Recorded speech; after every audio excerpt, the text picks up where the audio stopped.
Combien d'entre vous savent quel est le record du monde que possédait encore Michael Jordan il n'y a pas longtemps? C'était un de ses derniers records du monde parce que sa carrière, il a arrêté sa carrière il y a un moment. Il a possédé ce record du monde pendant extrêmement longtemps. C'est une légende du basketball, c'est le grand nom du basketball. Et ce record, il vient de le perdre, il vient d'être battu. Mais au dernier Entrepreneur Libre, il l'avait encore.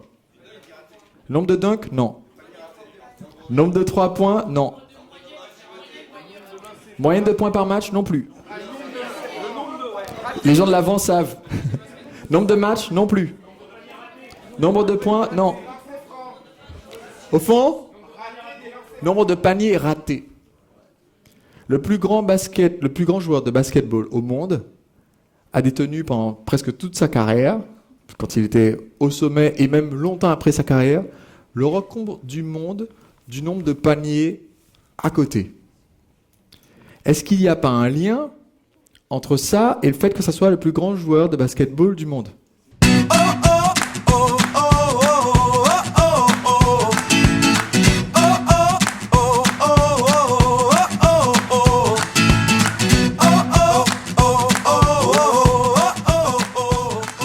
Si vous avez raté énormément de paniers, ça veut dire que vous avez tenté énormément de paniers.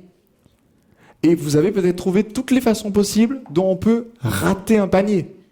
Vous les connaissez toutes. Edison disait, j'ai testé 10 000 ampoules qui n'ont pas marché, donc du coup maintenant je connais toutes les façons différentes de faire une ampoule qui ne marche pas. Donc au bout d'un moment j'étais obligé de faire une ampoule qui marche, parce que j'avais épuisé les solutions pour que ça ne marche pas. Le deuxième ennemi, c'est le perfectionnisme.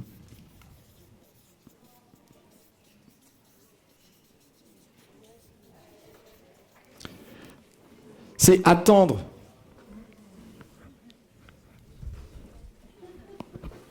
d'être bien face au panier, de préférence, genre juste en face, le panier là, pour être sûr de ne pas le rater. Alors ça a deux défauts. Premièrement, vous allez tenter uniquement les paniers les plus faciles. Et deuxièmement, vous n'aurez jamais l'occasion d'apprendre comment tenter le panier extrêmement difficile. Donc on reste dans une zone de confort. Et on n'avance pas. Le problème, c'est que si vous lancez quelque chose de nouveau, la zone de confort, au départ, c'est 0. Donc si vous attendez que ça soit parfait pour lancer, ben, le match ne démarre jamais. Ou on vous prend la balle des mains. Troisième ennemi de l'échec, il vaut mieux fait que parfait. Troisième ennemi du succès, pardon. L'ennemi de l'échec, ça peut être intéressant à découvrir. Le troisième ennemi du succès, selon moi, il est matérialisé par une habitude que... Combien d'entre vous sont parents? Vous avez des enfants? Gardez la main levée si vous avez un enfant de plus d'1 an. Gardez la main levée si vous avez un enfant qui est au moins au CE2. Ok, merci. Parmi vous qui avez des enfants, disons, de plus d'1 an, 2 ans, combien d'entre vous ont vu leur bébé commencer à ramper, puis essayer de se mettre debout en imitant les gens qui se baladent autour de lui debout? Combien d'entre vous ont remarqué que lors des premiers essais, le bébé se casse la figure?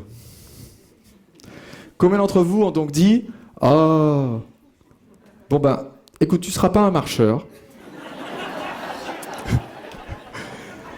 T'embête pas avec ça. Visiblement, c'est pas fait pour toi, laisse tomber. » Combien d'entre vous ont dit « Bon allez, fais un deuxième essai, et si le deuxième marche pas, là, tu laisses tomber. » Non plus. Allez, on lui donne 3 chances et puis on laisse tomber? Non.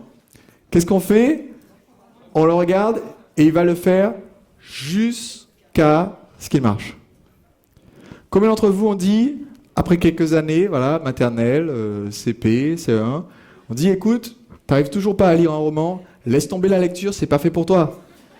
De toute façon, la plupart des gens peuvent te parler. Aujourd'hui, il y a Siri. Pourquoi s'embêter? Alors, c'est intéressant parce que vous n'oseriez jamais dire ça à vos enfants, mais vous vous le dites à vous-même. Ok, j'ai essayé une fois, ça n'a pas marché. Ou alors vous vous faites cette hallucination de « j'ai tout essayé ».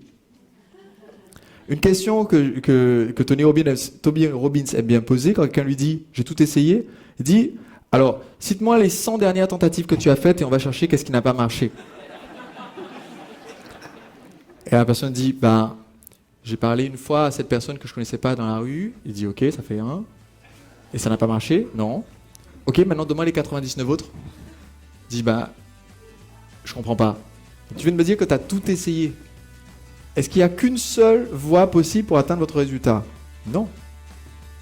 Le troisième ennemi du succès, c'est l'abandon.